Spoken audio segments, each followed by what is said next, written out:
Hello and welcome to Game Soup with Chloe and Kayla. This is a game design podcast where we throw ideas in a pot and see what's cooking. I'm Kayla and I'm in the middle of packing up my titular Ratwave game house as I am moving. How are you doing, Chloe? Are you staying or are you moving? Yeah, I'm staying where I am. You're staying. Wonderful. Yeah, we've committed to this house for another year, so we don't have to clean out the garage full of our biscuit fund games, I guess. Yeah. I see we are both still on our contract renewal season, being just sort of like having just lightly drifted from the start of a university year. Well, yeah, I mean, like, I took a 3-month contract at one point, and then lived with my parents for a year, and then moved in with Alyssa in June a couple of years ago, and so we've just been June, May-ish. But Ooh, yeah. Peak of summer for moving is rough. I mean, I would say August is peak of summer, but... Yeah, no, August, I'm going to throw it out there, not a great time. The last move I had to where I moved into the current place was awful. Partly also because my current place is uphill, but that meant peak of summer, taking stuff uphill. It was so many little trips, getting different bits across. Horrible move. The worst move of my life. So I'm hoping moving out of this place will be not like that. I mean, it's all downhill, so... So it's all within walking distance then, you're not renting a van or anything? No, we're getting a van. I mean, it is within walking distance, but you have forgotten that I can't really walk. Okay, but you have housemates and people who can walk things for you, but... I have a single housemate, I can't use a single person as a pack mule for our entire unfurnished flat. So we are getting a van, and that means other than packing my stuff up, I'm not going to do much of the physical moving of myself. Without doxing myself, I'll say it's very close to where I currently live, but it's specifically not on a hill. I'm back on flat terrain, baby. Look, you say that, but London is so hilly. Newcastle's pretty hilly if you go outside of the centre of town, but, London is very bumpy, lots of cobblestones, up and down a lot, I think. When I visited you, going to the tube, it's up and down, it's down a hill from your house, but then up another hill to the tube. It feels like that's just London. That's not really up another hill. I mean, yeah, the downhill from my house, but then I'm like, that's not really a hill, that's just a slight incline, which, yes, it's just London, but I also feel as most cities. Obviously, we complained on the podcast before, or I complained on the podcast about how rough Birmingham was, but also I'm like, I don't know. I will say that a thing that when I started using a wheelchair, was not... that I noticed immediately as a thing, is places I thought were relatively flat were just not. You think oh, this place is relatively flat, and it's okay, but just the entire layout of the pavement is slightly slanting. Virtually every pavement in the UK has a slight slant. Very few are completely flat. I don't even know if that's almost a by design thing, to do with rain, because we don't necessarily have drains on the pavement around here, they're in the road, so maybe that's why the roads are slightly... That would make sense, yeah. Someone said to me once, that's kind of all, our roads aren't really designed for people to be able to self-propel on them, which is an innate challenge, but I am moving to a better place. I keep saying when I'm in a better place, and then having to clarify to people, I'm not dying, just, in case you're wondering, very much planning to be alive. You're planning, anyway. Yeah, but I am moving to a place with a lift, I'm moving to a place where it's all flat, there's no steps in where I'll be living, and I've got an ensuite bathroom. So I'm moving up in the world. Have a living room again, that's going to be sick. Yeah. I'm not going to have room. Yeah, and I feel the absence of a living room is one thing if you work and go out for work, but considering you work at home, basically, so... Yeah. It's too much time to spend in one room. It's so yeah, I'm genuinely excited for a move for the first time in quite a while. I mean, partly that's because I've managed to not move so much in the last 5-6 years, but also it's just like a lot of the last couple of moves I had, it was always almost jumping to smaller places or, you know, paying more for less. And like this is obviously paying more again, but I'm going to a better place. Yeah, more for more. So a promising development, but it means I'm going to be very exhausted. If you came and listened to the podcast after meeting me at Norwich Gamescom, that's the day my move happened, so I was probably very exhausted at that convention. And I'm going to presume I'm thanking you for your kindness in not aggravating that. I can only presume. You are some kind of crazy person to be moving house and doing a convention at the same time. Like, yeah, I mean, I didn't plan that. I wasn't like, I know the best day to move. It would absolutely be the day I'm at this con. I mean, the thing is, it's like, I'm not supposed to do much in this move. Realistically, any amount of helping I could do is not good for me. So arguably being away from the move the day it happens is probably has a small practicality. But it is not ideal. It's the case that like the move-in day happened at the day I was already going to be at this con. You know? I could... Yeah. It would not be worth... I would not add much by being here on the day of moving to make cancelling the convention I suppose, yeah. Other people are doing it for you. Yeah, which would be what's kind of supposed to happen anyway. So, it's not ideal. I'd have loved if I could have moved earlier, but also this month became very busy for me. And it was always going to be bad timing because of the shortness at which the eviction came. To be fair, last year at UKGE, we were moving house around when UKG was happening, and so we handed the keys in while we were, like, our housemate handed the keys in while we were at the convention. So we left from one house and then returned to another house. Yeah, I mean, in 2019, when I did the Edinburgh Fringe Festival, which this episode is coming out on, I believe the Edinburgh Fringe Festival 2025 has just ended. It's just a fun fact. Or maybe it has a single day left. Probably comedians who have experienced brutal ego death are having their last days in the city before returning to their homes. But I moved out because I was also going to move across London. And also I didn't want to pay rent twice because I was having to rent somewhere in Edinburgh for the duration of the Fringe. So I convinced all the people I lived with, who were all kind of done with this living arrangement anyway. Both the place, but also like a lot of us like split off after that.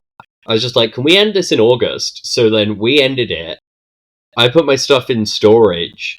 I went to Edinburgh for a month, stayed renting there with just like, you know, bare bones stuff for what I needed. Then I came back, and moved into a new place. So, should we do a game about moving house, or is that too on the nose?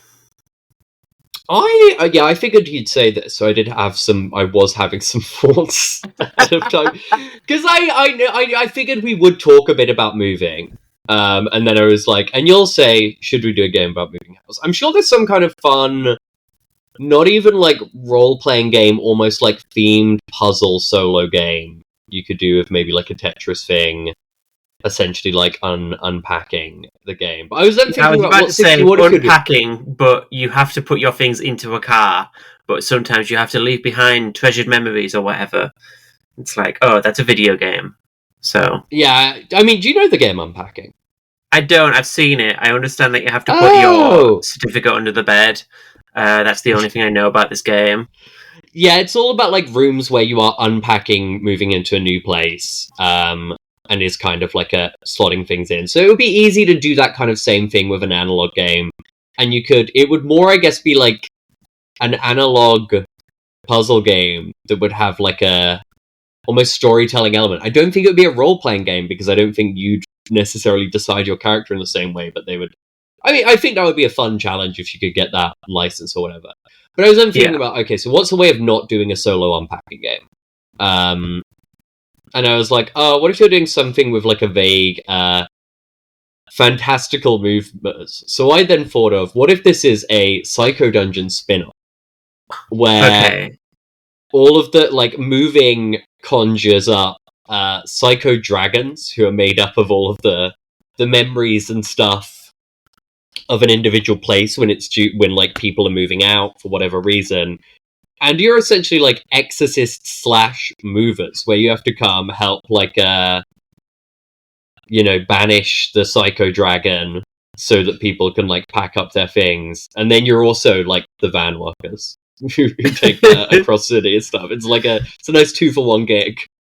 Yeah, you've got to like sort people's baggage out with a house. Like, this is the place where I first met the love of my life, but then I lost them as well, or whatever. Or like, this is where we had our first kid, or whatever. Yeah, I feel it's like maybe a fun. This is maybe almost like a phase game where I think maybe the first place is you. Similar to how there's like a phase is in Psychodungeon, where it's like you have the client and that builds the dungeon at the same time. Here I feel it's like, you maybe if we just do like spitballing like wide-eyed ideas, it would be like, oh, maybe there's a deck of cards with like groups of people who are due to move, and then you are like building the dragon by like coming up with individual memories or like items or whatever that are gonna get packed or sold up. So it's like, oh, here's this TV. These are some going around. Some people add some memories about the TV, and then it's like, oh, okay, so this is a LC Dragon. It's got an LC Dragon head. And then when it's stuff about like, oh, this is all like the fights we had over the shower and toiletries or stuff, and then it's like, okay, it's got a TP body. Something like that. You almost do like an exquisite corpse to build the dragon. Then you bring in your characters who are the movers / dragon exorcists. The psycho movers. Yeah. See, and that doesn't work in the same way that like it would need to almost be some kind of other like dragon sweepers or something. You have like maybe a similar like kind of like or some kind of room resolution thing that is about like the stages for killing or banishing the dragon, sweeping the dragon. And then there's maybe like almost a little mini game for the literal like moving van driving across the city thing. And it's a similar kind of, I feel this is like genuinely a Psychodungeon side game spin-off, and almost I feel its thing is innately it would be a bit cozier than Psychodungeon, which is about bad memories, whereas Psychodragon is kind of about good memories, but also just got a sort of maudlin inside-out tone almost. Yeah. This is the accessible side game, which I feel so unnecessary because Psychodungeon is a quite popular game of mine. Speaking of which, I've reprinted Psychodungeon. Nice. Because I was down to 4 copies. So if you're at Tabletop Scotland next weekend... it will be happening the weekend that... So this comes out on the 29th. Next weekend, yeah. Yeah. So I'll have that. It's basically a straight reprint, though there's a slight rewrite on the werewolf section, because I felt the original like opening line of that kind of like set a tone for a version of the playbook that it didn't end up being. So I've done a rewrite that focuses more around its chronic pain allegory, and I've just did a makeover of the back cover, like adding the new logo rather than the old logo, and including some of the very nice pull quotes I had from the Kickstarter campaign from Tanya Floker and Josh Ostrich Monkey. That should arrive in time. Who knows? It's you've got to cross our fingers. I mean, actually, by Tabletop Scotland, it will definitely be arriving. Yeah. But I'm hoping it's here before Norwich, which is in the past to you, dear listeners. What are other things that are happening right now in the future present? You can go on Kickstarter, and you should back Full Send, which has launched now. I mean, also A Hunt Through the Bitter Cold, a Kickstarter that I'm running, but keep forgetting to mention. I'm glad I went to a little plug section. Yeah, Bitter Cold is on Kickstarter. That's exciting. Do you want to talk a bit more about Bitter Gold? Because you've not... Yeah, I mean, it is a survival horror analog roguelike. It's mostly... Well, it was entirely written by my darling partner, Alyssa. And... yeah, she's done a really good thing with it. It is built in the same system as Transgender Deathmatch Legend. It's about trick-taking. You're trying to stay ahead of something that's chasing you, and you get to choose like different events to like try to go up against, and it's good. Like, your health pool is your deck of cards that you're slowly burning away from. Yeah, the sort of the Bitter Cold itself, which is what the other player plays as, has its own deck, which is very cool. Yeah. 2-player analog roguelike. We really like it. And yeah, we're doing I think we are going to do it. I'm saying it now. We're doing it. We're doing a special tier where we, instead of it just being like a printed from Mixam or whoever we end up printing it with, soft cover, we're going to do a proper bound version of the book, because one of my friends at work does bookbinding, which I didn't know was a thing you could just do. But yeah, we're wanting to do like a proper book-bound, nice, cool version of it. That is very exciting. What tier is that going to be at? So I'm not sure how much the cost for the materials is. I do need to talk to her about it, but it's going to be our top tier.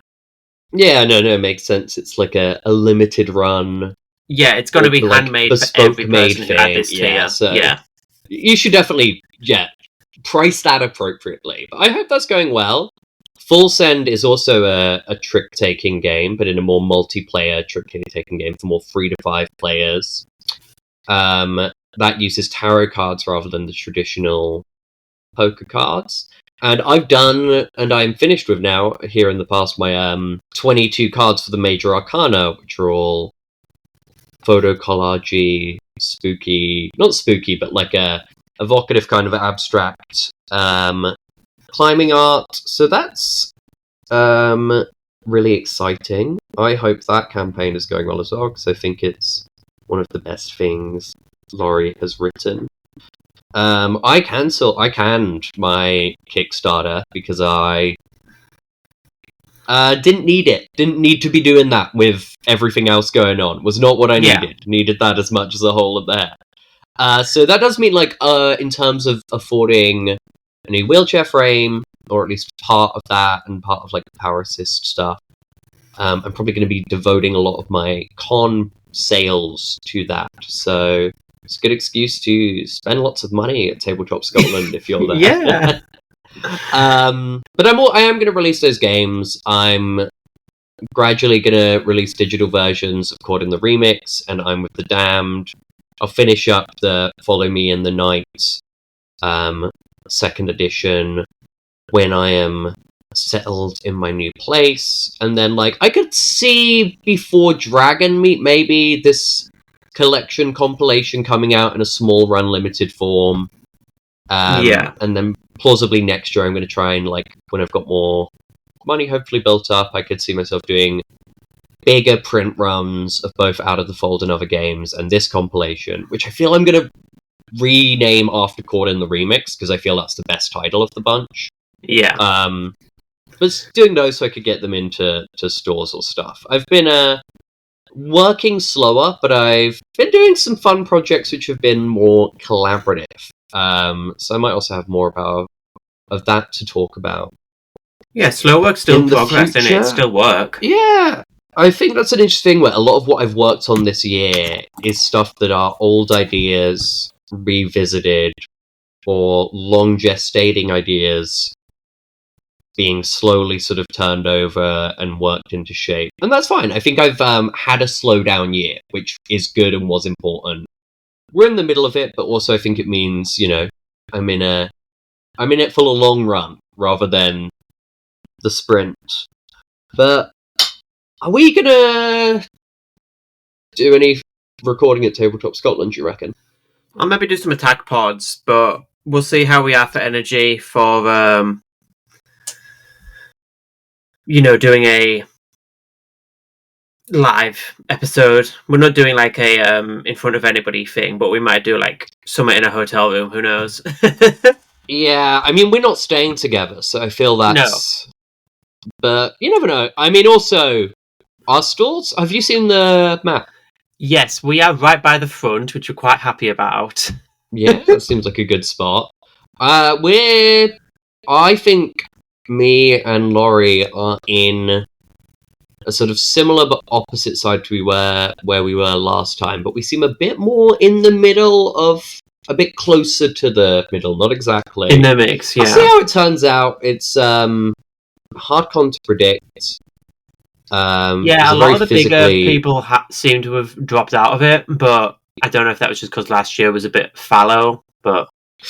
Well, that's the thing. I sort of expected... I was surprised how many people did come in, because it was a very physically challenging con, I think, for most people. I think it was nice. Obviously, everyone was friendly there. It was nice to see people. But I just know, both, the issue with, the humidity and also, how hard the floor was.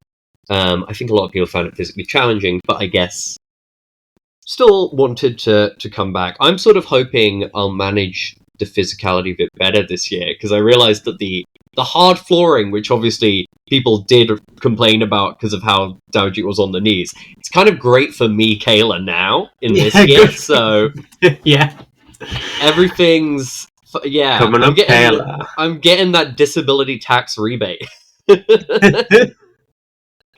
But yes, we'll both be around. We've both got exciting things working on, and Chloe, you're probably doing more of these little bonus episodes with other people, right?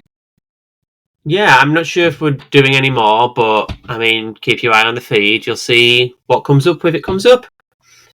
Yeah. So it might... I don't know if on next episode will be one with me or one you've done with someone else.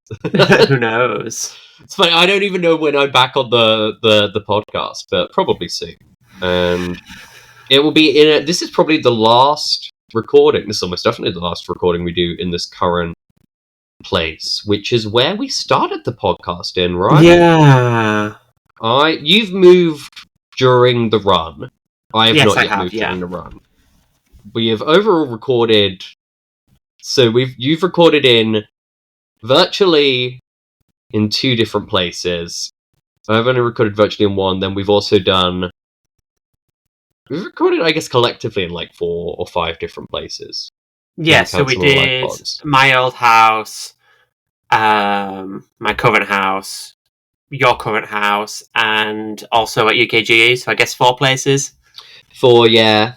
I couldn't tell if we'd ever done another further away pod, but no. And also maybe we'll add 5 and we'll do one in a spoon. Maybe we'll add 5 Scotland. We'll do one Oh, this is the thing, because it's ultimately, I think a big reason we don't do is, do you bring your laptop, Cons? No, I don't even know where my laptop is. No, it's and I don't want to do the poor audio of a phone record for a full episode, you know? Yeah. Maybe we'll requisition somebody's equipment, who knows? Probably Maybe not. We'll do a very terrible phone episode, who knows? Thank you for listening to Game Soup. Hopefully next week's episode isn't god-awful audio quality like we probably predict. No, I mean, next week... Oh, God, actually... No. Hopefully in 2 weeks. 2 weeks, yes. Thank you.